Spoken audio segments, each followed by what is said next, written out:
Major Mohammad Ali Shah, defense expert, joins us on the broadcast. Good morning, sir, and thank you so much for joining in on NewsX. And of course, Israel is expanding its ground offense. In the middle, when there was a temporary truce, we thought things had become slightly more, stable. There was a bit of relief, but again, now we have the Israel now expanding its ground offenses. So what do you make of this? See, Israel's top domestic security official, Ronen Bar, he had said that Israel is determined to eliminate Hamas from around the world, wherever they are, even if it takes years.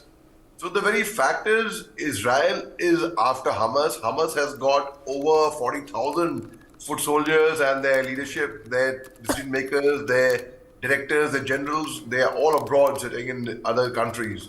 So like, for example, Qatar. Now, it's very, very difficult for Israel to actually finish Hamas, but the very fact is a lot of innocent people are losing their life. That's the problem, I support humanity. It's not about Israel or Palestine. Hamas is a terrorist organization. They have been banned, they've been declared as a terrorist by the UN, by US, by Israel, by various other countries as well. Now, the very fact, wherever there is a casualty on innocent civilians. Like, for example, even Israel, what Hamas did on 7th of October was very, very wrong and condemnable, and not just condemnable, but action has to be taken on them, yes. But I do not see it as, for getting after Hamas, you have to take the lives of innocent civilians. Over 15,000, and still counting. People from Gaza, they lost their lives, in fact, in the heavy bombardment and shelling. And ever since the truce ended, the ceasefire ended, ever since then, again, there have been many people, again, who have lost their lives from Palestinians from Gaza. So the very fact is close to 100 and something, I don't know the exact figures, but still counting. So the very fact is, wherever innocent people, women, children, elderly, civilian men, when they suffer, who have nothing to do with the war at all, who love peace, be it what Hamas did with Israel on 7th October, be it what Israel is doing right now on Gaza, on the pretext of finishing Hamas. So that is something which is very, very disturbing, where innocents have to lose their lives and they have to lose their homes and their families. The very fact that Israel had called out that people who ship from North Gaza to South Gaza will get humanitarian aid, they will get ration, they'll get medical aid. So it's a basic common thing why we go across the 7 seas for employment, for thriving in life, for doing better. Here it's a question of survival. Here obviously they will vacate that place and they will go because they're getting aids. But some people would say, no, we will not leave this land, we will die here. I mean, it is something where humanity is actually suffering from both the ends. And a war which has gone on for about 100 years, I don't see it ending now. I had analyzed this earlier that even if the ceasefire ends, and what is going to be the solution? Well, India has always supported the two-state solution. The very fact is now, even if the two-state solution is worked out, the very fact is there's so much of hatred that has come on, it takes more than 3 generations to forget when there is a heavy killing from either side, when you have lost your near and dear ones. Unfortunately, it's very, very sad. So the very fact is, a war which started because of land between the Palestinians and the Jews, that has converted into a communal clash, a communal war of religions, of Jews versus the Arabs versus the Muslims. So now I would like to ask one more thing. Now, around the Gaza Strip, all the neighboring Islamic countries who say that they support Gaza, they support Palestine, fine. When Israel was bombarding Gaza, why had they closed the borders for them? Actions speak louder than words. They should have permitted them. Where will those poor people go? Where will they go? I mean, there's nothing left for them. They will die over there.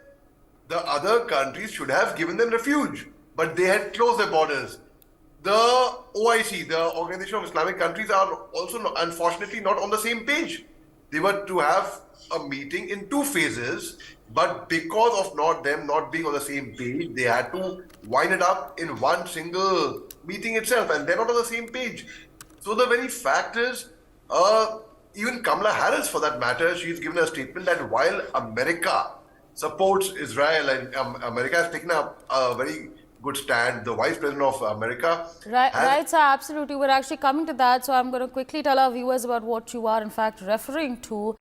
Kamala Harris there is essentially expressing the stance that the US has chosen to take amidst this war. Still with us on the broadcast is Major Mohammad Ali Shah, is a defense expert. Sir, you just heard what Kamala Harris had to say. What do you make of this statement coming in? Well, absolutely. I mean, she said we support the two-state solution, which even India supports.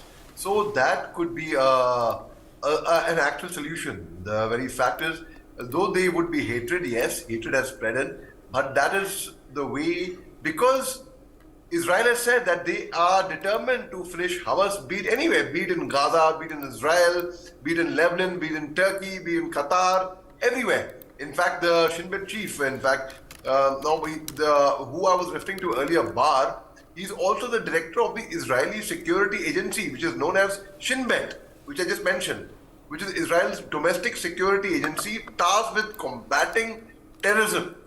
So the very fact is, that's Ronan Bar was talking about. That's Israel's top domestic security official. Now the very fact is, they are determined to finish Hamas. So, and Hamas has got a large manpower. So to finish Hamas will take a long time, and that means they will go on bombarding. America wants to, again, as the Vice President of America, Kamala Harris, said, we support the two-state solution. I think that is a very sensible solution, in fact, a very mature stand of supporting the two-state solution that, okay, peace, we let's support humanity. Ye tumhara. This one is yours, and live in peace and coexist over here with good fences make good neighbors.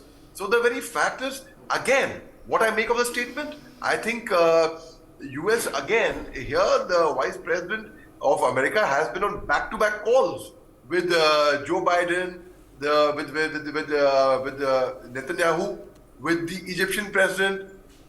So she has been trying to negotiate, and she's been trying to do her best, and so that's what I mean. I hope peace prevails and a middle ground is worked over here. Right, sir, absolutely. With that, I'd like to thank you for joining in on the broadcast and sharing your perspectives with our viewers.